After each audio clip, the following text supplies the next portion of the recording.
सहित जोड़ी होती वरिष्ठ सांबादिक दिल्ली आलोक कुमार। आलोक जी, बहुत बहुत स्वागत है आपका। महाकुंभ की आस्था में डुबकी लगानी थी, लेकिन जिंदगी की ट्रेन यूं छूट जाए कि दिल्ली के स्टेशन में किसी को पता भी नहीं था।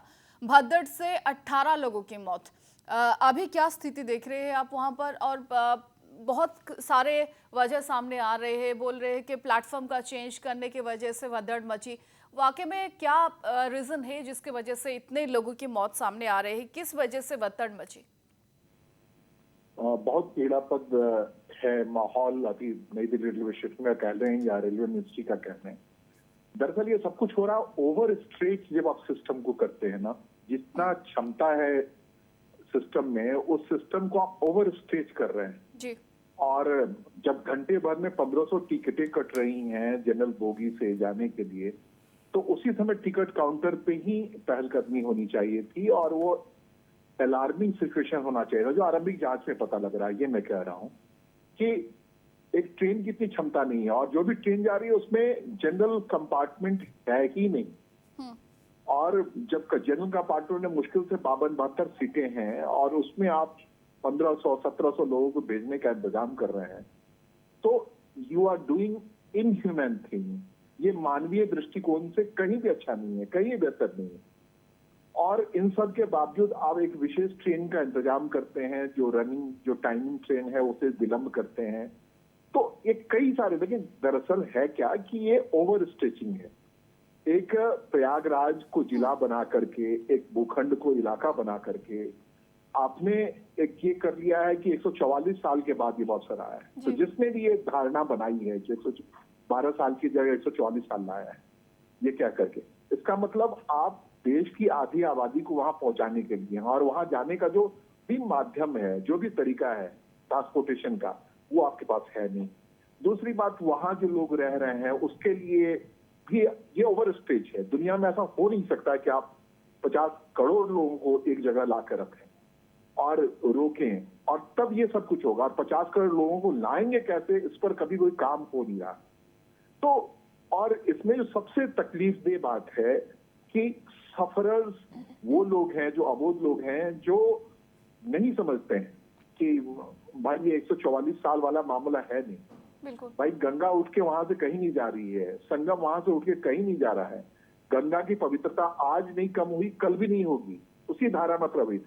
तो आप साइंटिफिकली कॉल नहीं लेने वाले लोगों के लिए ये मुसीबत पड़ती है। और जाहिर तौर पे जो गरीब हैं, जो निचले दर्जे के लोग हैं, वो सबसे ज्यादा, मतलब विपन्न कैटेगरी के लोग हैं जिनको लगता है कि एक दुखी भर से ही उनकी जिंदगी बदल जाएगी। पर आलोक जी, ये जो दुर्घटना घटी, इसमें रेलवे डिपार्टमेंट को जिम्मेदारी लेनी चाहिए, क्योंकि ये बहुत सारे फुटेज आपने भी देखा होगा, बहुत सारे वीडियो ऐसे सोशल मीडिया पर वायरल हो रहे हैं जहां पर बहुत सारे स्टेशन में कितनी भीड़ हो रही है प्रयागराज जाने के लिए। ये फुटेज तो रेलवे डिपार्टमेंट ने देखा होगा। उस भीड़ को मद्देनजर रखते हुए डिपार्टमेंट ने कुछ ऐसा मेजर क्यों नहीं लिया जिसकी वजह से आज ये भत्तड़ मची और 18 लोगों की मौत? ये दरअसल एक जर्नलिस्ट के तौर पे, एक सामान्य तौर पे देखें तो ये संभव नहीं है किसी भी सिस्टम से कि यू कॉल होल कंट्री कि कम, सारी दुनिया आओ यहाँ पर, भारत आओ और हम वहां ले चलते हैं। रेलवे का कॉल नहीं है, ये प्रयागराज से कॉल आ रहा है। और जो जैसे बन रहा है, जैसे आप बसों के स्टेशनों को देखिए, जो भी गाड़ियां जा रही हैं पूरे देश भर से, उड़ीसा से निकल रही, भुवनेश्वर से निकल रहा है, जमशेदपुर से निकल रहा है, रांची से निकल रहा है, जहां कहीं से निकल रहा है, वो सारी बसें ओवरलोडेड हैं, सारे ट्रेन ओवरलोडेड हैं।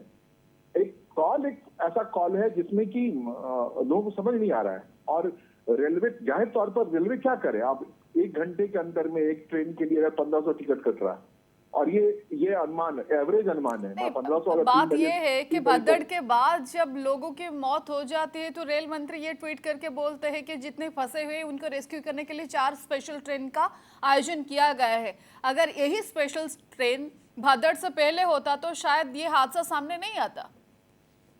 ये इसके साथ साथ ये भी है, कवर अप गेम भी है। आपको सच बता दूं कि लोग कह रहे हैं 9:30 बजे रात में जब पहला ट्वीट आता है रेलवे की ओर से, उसमें कहा जाता है ये अफवाह है। और मैसिव, आप कह सकते हैं वहां केओस था, मैसिव था।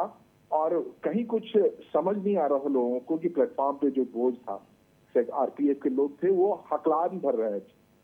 और ये काम दोपहर 3 बजे से जारी था। जो आप कह रही हैं कि इस ट्रेन से अलग से ये कवर अप गेम, ये उस चीजों को छिपाने की बात है। अगर हॉस्पिटल के हवाले से ये संख्या नहीं आती कि 18 लोग मारे गए, तो ये बड़ा मतलब दुखदाई है कहना कि इसी ढंग से जो महाकुंभ में जो भगदड़ हुई उसमें कितने लोग मारे गए, पुलिस के हवाले से, प्रशासन के हवाले से जितना कहा जा रहा है उतना ही हम लोग कह सकते हैं।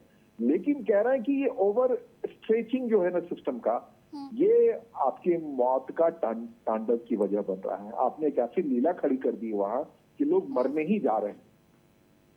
तो ये अपने आप में ये समझने की बात है कि ऐसा नहीं मास हिस्टीरिया पैदा करना चाहिए।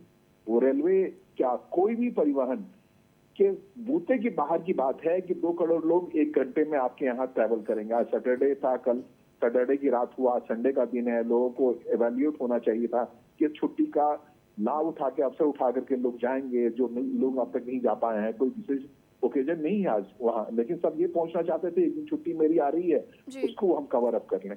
तो ये सब कैलकुलेशन होना चाहिए। जो स्पेशल चार्ट ट्रेनें भेजने की बात है, लोगों को पहले पता होना चाहिए।